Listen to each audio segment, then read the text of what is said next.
En Afrique subsaharienne particulièrement, les aliments pour bébés proviennent pour la plupart des importations. Les aliments préparés à la maison pour les bébés sont parfois soit trop gras, soit trop sucrés, soit trop salés. Et en plus, ils ne tiennent pas toujours compte des mesures d'hygiène et de dosage nécessaires pour la nutrition infantile. Or, la transformation des fruits, des légumes, des viandes, du poisson, etc. dans les aliments pour nourrissons est similaire à la fabrication industrielle des autres aliments pour adultes. Comme on le sait, autour de 6 mois, les bébés doivent combler les besoins plus grands en énergie et en nutriments. Donc, c'est à ce moment-là qu'on introduit dans leur régime des aliments solides ou complémentaires. Donc, l'enjeu de l'investissement dans le business des aliments bio pour bébés, ce sera de privilégier les matières premières à haute valeur nutritionnelle. Ceci afin de combattre la malnutrition des bébés et des enfants. Il s'agira également de proposer des petits pots aux saveurs locales. Donc ici, on va travailler à adapter le marché de l'alimentation pour bébés aux habitudes alimentaires des Africains, notamment des habitants d'Afrique subsaharienne. Il faut avoir en tête que les parents s'intéressent de plus en plus à une alimentation bio, une alimentation faite maison pour leurs enfants. Donc le fait de dire qu'ils auront recours à l'achat d'aliments ne veut pas dire qu'ils s'intéressent pas à la qualité. Le problème des parents qui seront vos potentiels clients, c'est qu'ils travaillent et ils n'ont pas toujours le temps de préparer eux-mêmes le repas de leurs enfants. Aussi, créer une marque d'aliments biologiques pour bébés est une opportunité pour se lancer dans une activité entrepreneuriale, notamment dans l'agrobusiness.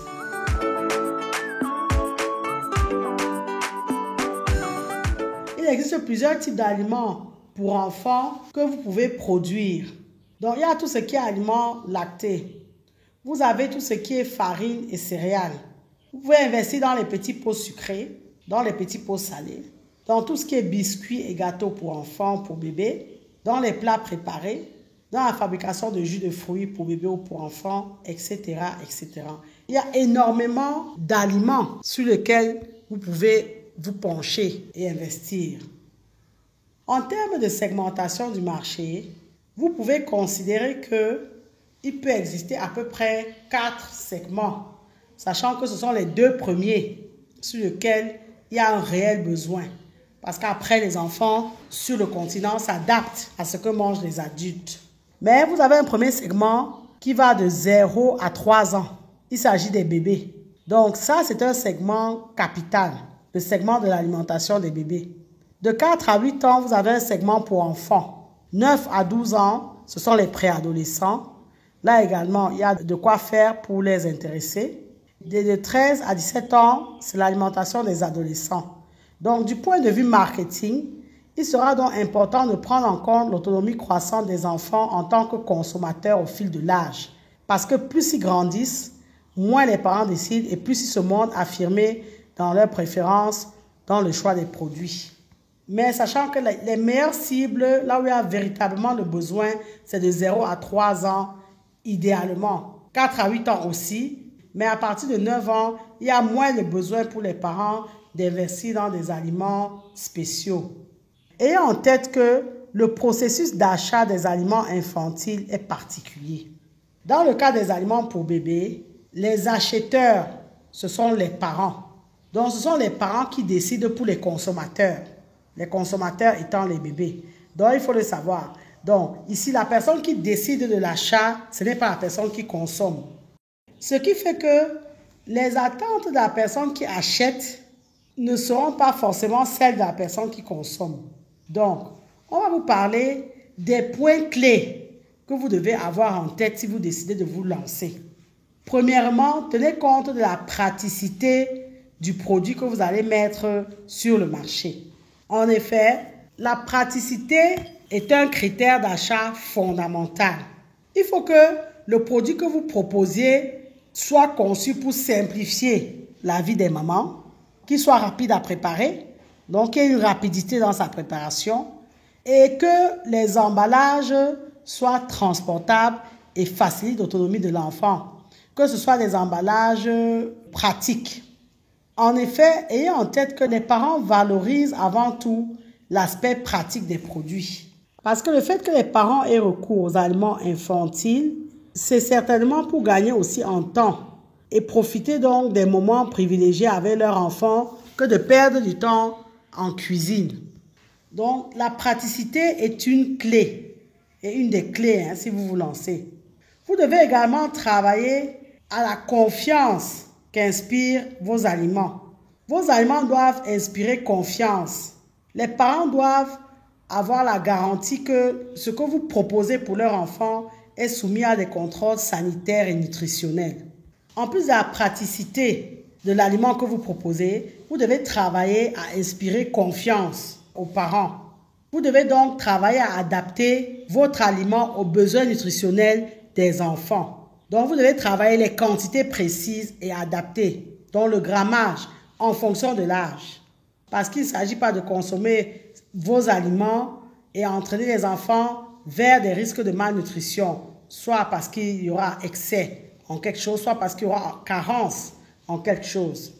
Donc, vous devez travailler la justesse nutritionnelle en apportant le nécessaire de chaque ingrédient. Donc, vous devez avoir tout ce qui est protéines, lipides, glucides, sel, minéraux et oligo-éléments.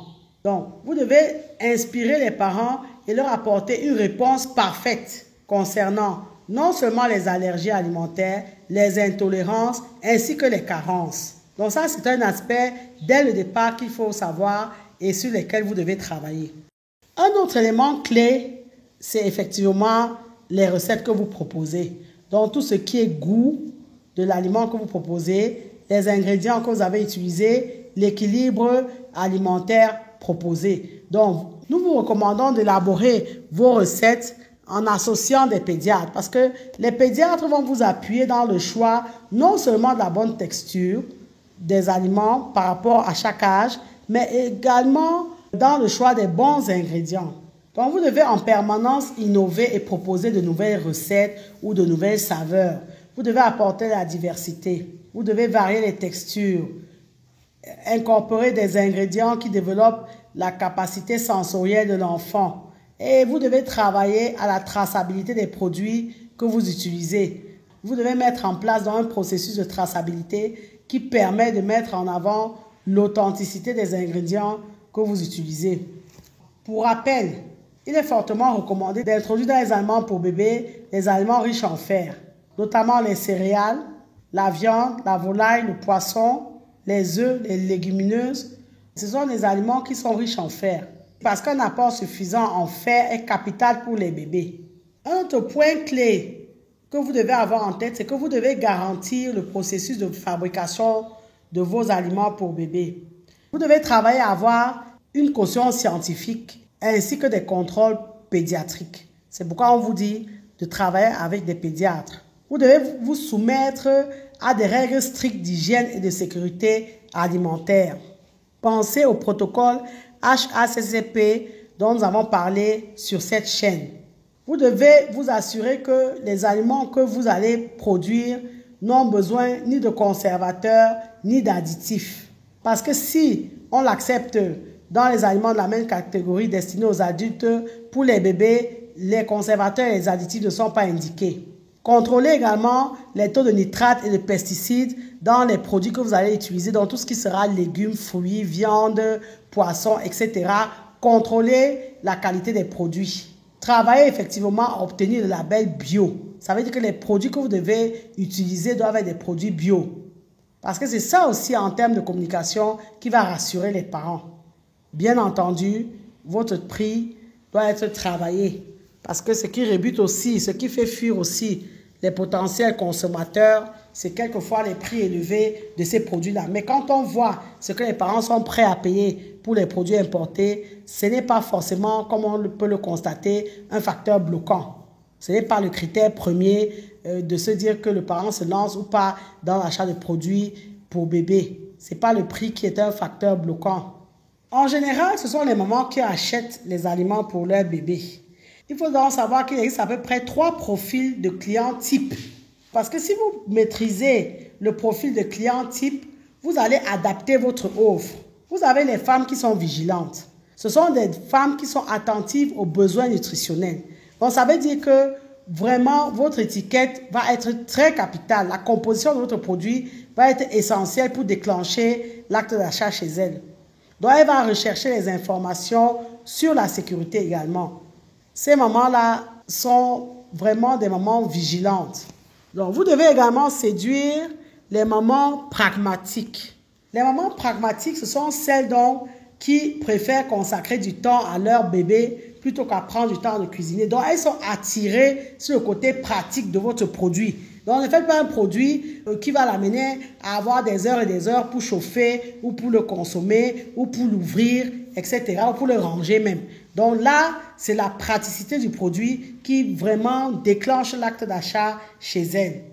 Et maintenant, vous avez les mamans naturelles. Les mamans naturelles, elles, sont focus sur tout ce qui est recherche de goût et de nature. Donc, ce sont les adeptes du fait maison.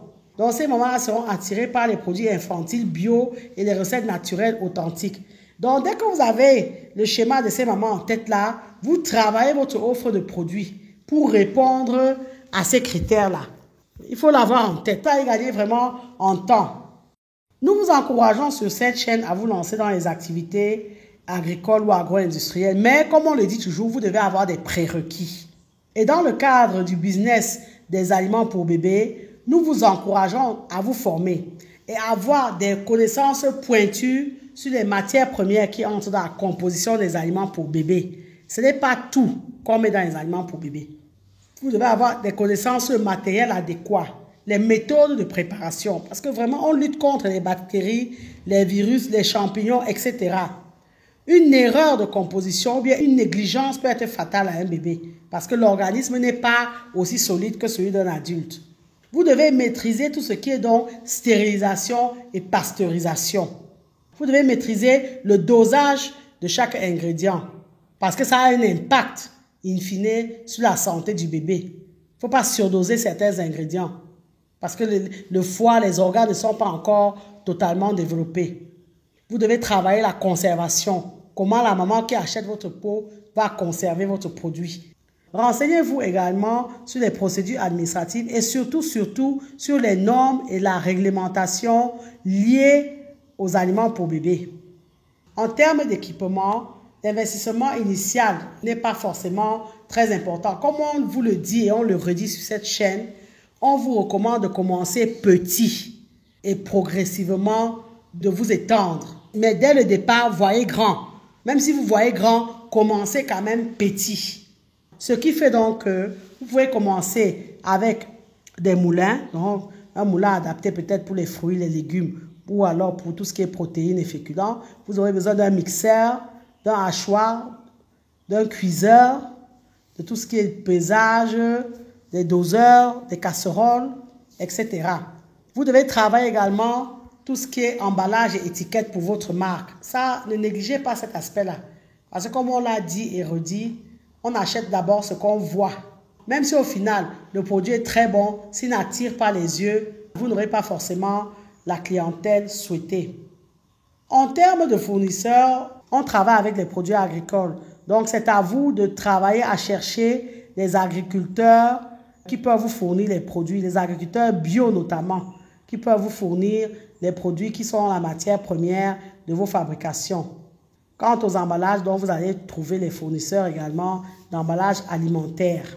Rappelez-vous en tête donc que le client de votre entreprise de fabrication d'aliments pour bébé, c'est un nouveau parent qui souhaite donner à son bébé une alimentation équilibrée de qualité et qui dispose d'un revenu stable. Donc, si vos aliments sont de bonne qualité, il sera prêt à payer, et ceci de manière régulière. Une fois qu'il va connaître votre marque, que vous l'avez rassuré, il va être fidélisé. Merci de liker, partager, commenter la vidéo si vous pensez qu'elle vous a été utile. Abonnez-vous à Agri TV Web et activez la cloche de notification pour ne pas manquer nos prochaines publications. Et rappelez-vous toujours et toujours que savoir est le point de départ, mais c'est agir qui fait et fera toujours toute la différence. Maintenant que vous savez, place à l'action.